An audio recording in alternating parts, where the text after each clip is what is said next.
नमस्कार, आपका बहुत बहुत स्वागत है हमारे चैनल लीगल आउटलुक में। अभी कुछ दिन पहले की बात है, मेरे पास मेरे एक व्यूअर ने क्वेश्चन पूछा।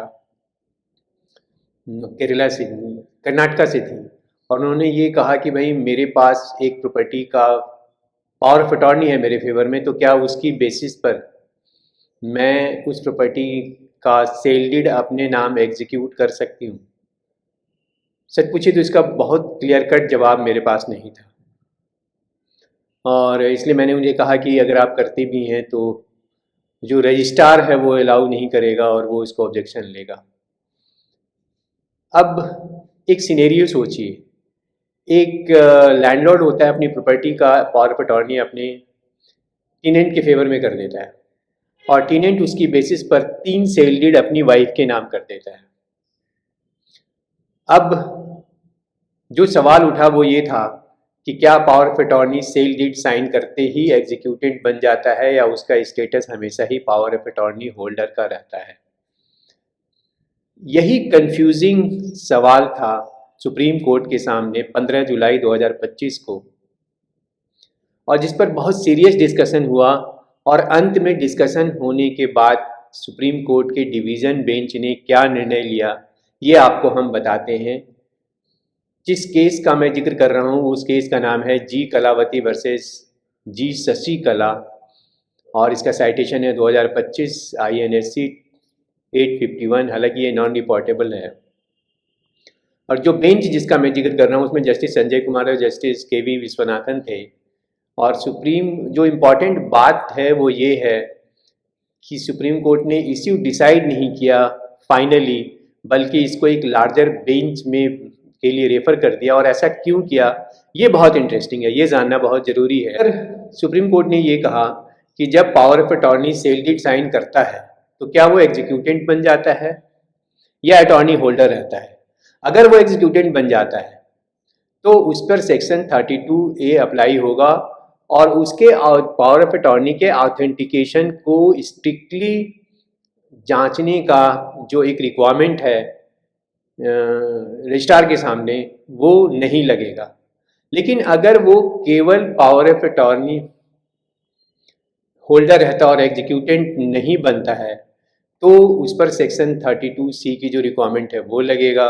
और उसके बाद पावर ऑफ अटॉर्नी के जो दूसरे सेक्शन हैं 33, 34, 35 उसको टेस्ट से पास करना होगा। तो ये बड़ा ही इनकॉन्ग्रुएंस कंफ्यूजिंग भी है। ऐसा इसलिए भी कंफ्यूजिंग हो रहा था सुप्रीम कोर्ट को क्योंकि सुप्रीम कोर्ट के सामने उसके पुराने एक जजमेंट जो 2009 का था, Rajni Tandon case,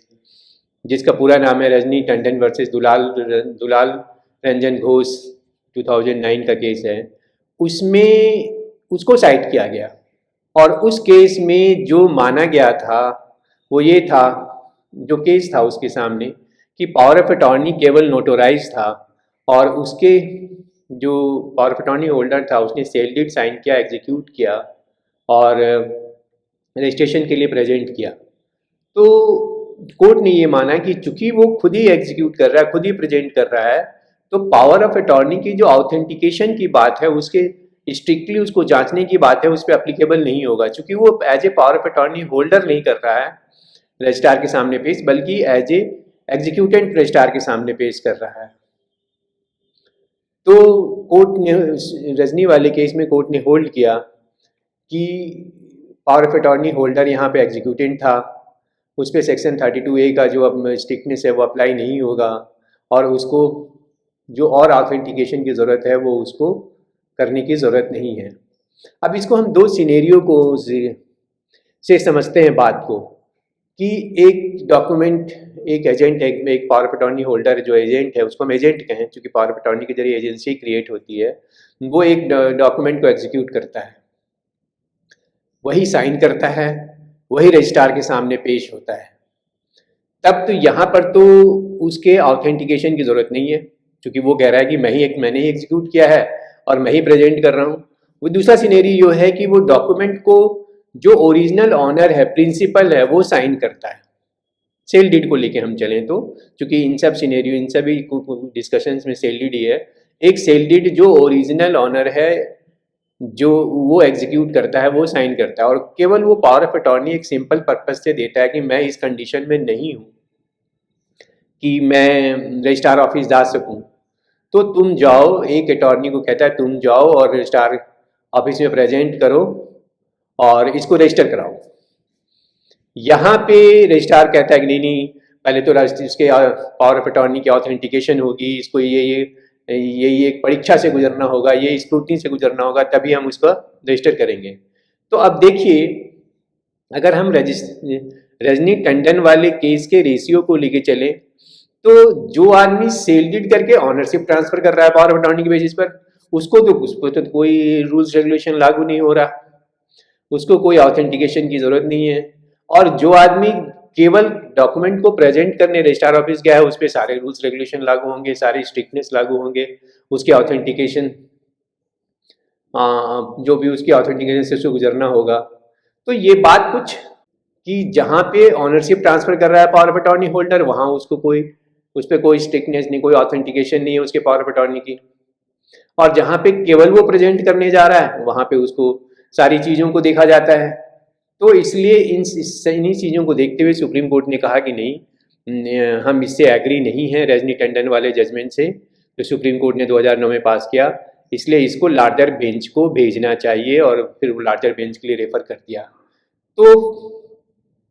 final question जो बनता है कि कब power of attorney holder executant हो सकता है और उसके जो रजिस्ट्रेशन एक्ट की ज़रूरतें हैं उनको पूरा करेगा, या कब वो केवल अटॉर्नी होल्डर होगा और उसकी ज़रूरतों को पूरा करेगा। तो चूँकि ये प्रॉपर्टी ट्रांजैक्शन का पूरा लैंडस्केप चेंज कर सकता है, इस सवाल का जवाब कई बार सुप्रीम जो पावर ऑफ अटॉर्नी होल्डर होते हैं वही एग्जीक्यूट करने जाते हैं। तो अगर आप लॉयर हैं या लॉ स्टूडेंट हैं या प्रॉपर्टी में डील करते हैं या प्रॉपर्टी खरीदना है और आपको बेचना है, कॉमन आदमी है, तो आपको ये सवाल का जवाब जानना चाहिए, जो मैं जब भी ये डिसाइड होगा केस मैं आपको लेकर आऊँगा और आपसे डिस्कशन करूँगा उन चीज़ों पे। अगर वीडियो पसंद आया तो लाइक कीजिए, अगर मेरा चैनल सब्सक्राइब नहीं किया तो सब्सक्राइब कीजिए और बेल आइकन जरूर दबाइए, क्योंकि जो लेटेस्ट जजमेंट होता है मैं उस पर डिस्कशन करता हूँ, आपसे शेयर करता हूँ अपने जो इन्फॉर्मेशन मैं